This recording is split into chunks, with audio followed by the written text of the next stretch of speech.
Community leaders say he's a fake and they've challenged him to come forward. David Richardson has this exclusive investigation.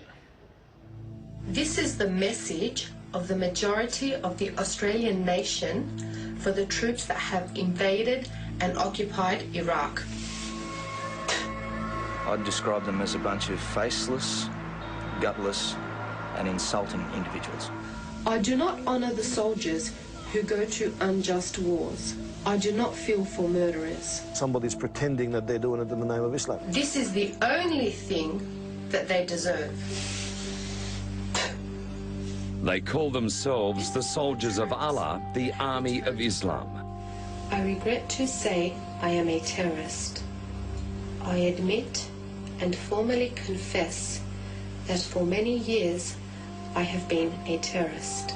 Her name is Sister Amira, a 28-year-old Australian who converted to Islam and is now the mouthpiece of a Muslim cyber cleric called Sheikh Haron or Ayatollah Burujurdi. What is the main reason that Sheikh Haron's website was established? The answer is simply war on oppression.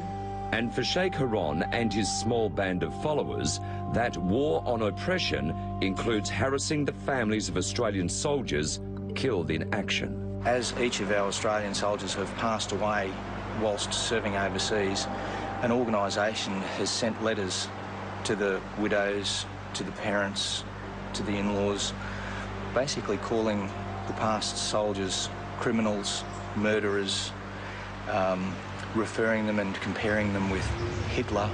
Why should we call a pig a hero? Why should we respect the contaminated body of an Australian soldier? Merv Mudge is the father-in-law of one of those fallen soldiers, Matthew Hopkins, killed in action in Afghanistan earlier this year. Like other Australian families, he's been sent one of Sheikh Haron's insulting letters. Such a son is an evil son deserves hell. An evil son deserves God's punishment. God will send the evil son to hell. For these grieving people to be presented with these vilifying pieces of rubbish is absolutely amazing. Thank you. We don't know who they are. They don't show their face. Basically, they're just a bunch of cowards. And this is the man himself, or so everyone is led to believe, Sheikh Haron, or Ayatollah Mantegi Burujurdi. He claims to be the son of a highly placed Iranian Ayatollah. He's now living in Sydney. This is one of the few videos of the so-called Sheikh handing out protest leaflets. Otherwise, he never shows his face in public. Is there a Sydney cleric called Sheikh Haron? Not to our knowledge. I've actually asked a number of imams and nobody has heard of this person. Have they heard of an Ayatollah Burujurdi? No. We've been trying to make inquiries about this person and find out the identity of this person for well over a year now, and there's been nothing. If anyone would know about this so-called sheikh, it should be the Australian Muslim community. Lebanese Muslim spokesman Kaiser Trad. Do you believe Sheikh Haron is a fake? I genuinely believe that Sheikh Haron is a fake, and others in the community believe that this person is a fake. Fake or not, this is his very real website. Here the so-called sheikh makes his cyber ravings against Australian soldiers. He even lists the families of fallen soldiers he has intended with letters and phone calls. It's then followed up with videos presented by his two so-called followers, Amira and Zara.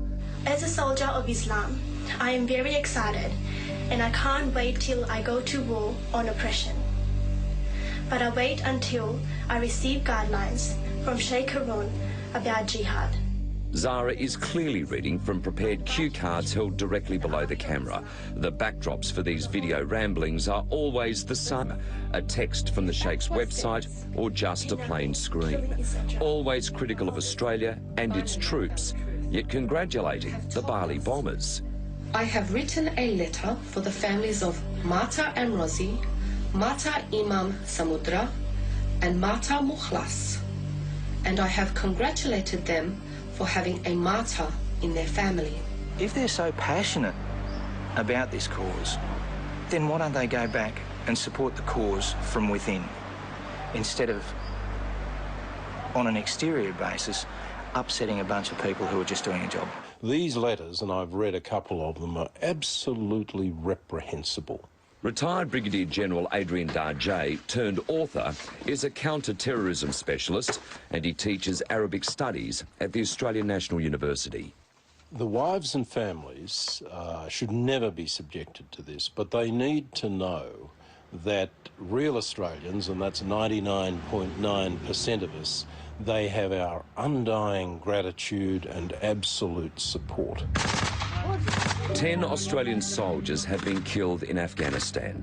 The families of 6 have been contacted by Sheikh Haron and his followers. They are Luke Worsley, Jason Marks, Michael Fussell, Greg Scher, Matthew Hopkins and Brett Till.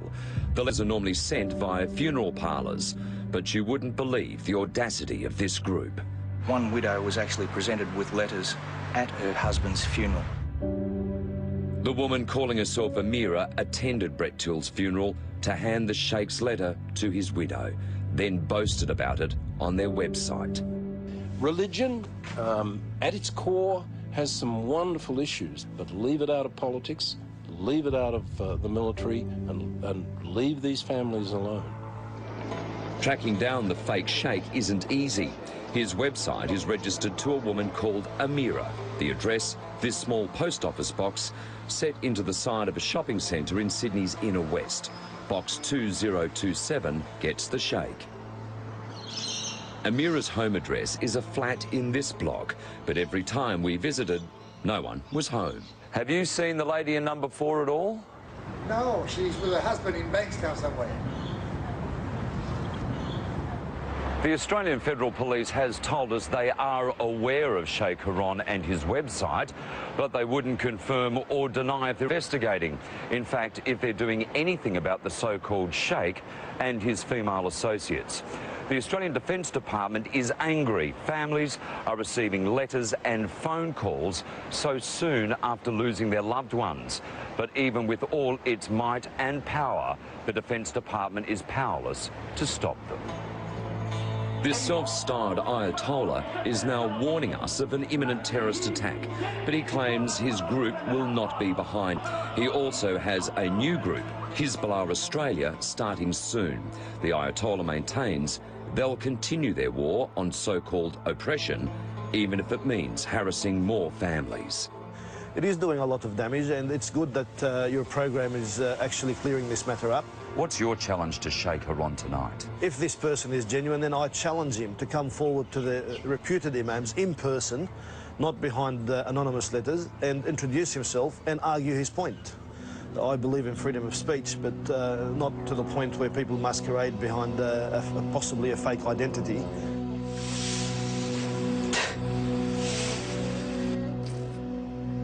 It's David Richardson reporting. Now, coming up soon on Today Tonight, they call it the pillow face. It's not plastic surgery, it's not Botox, but it is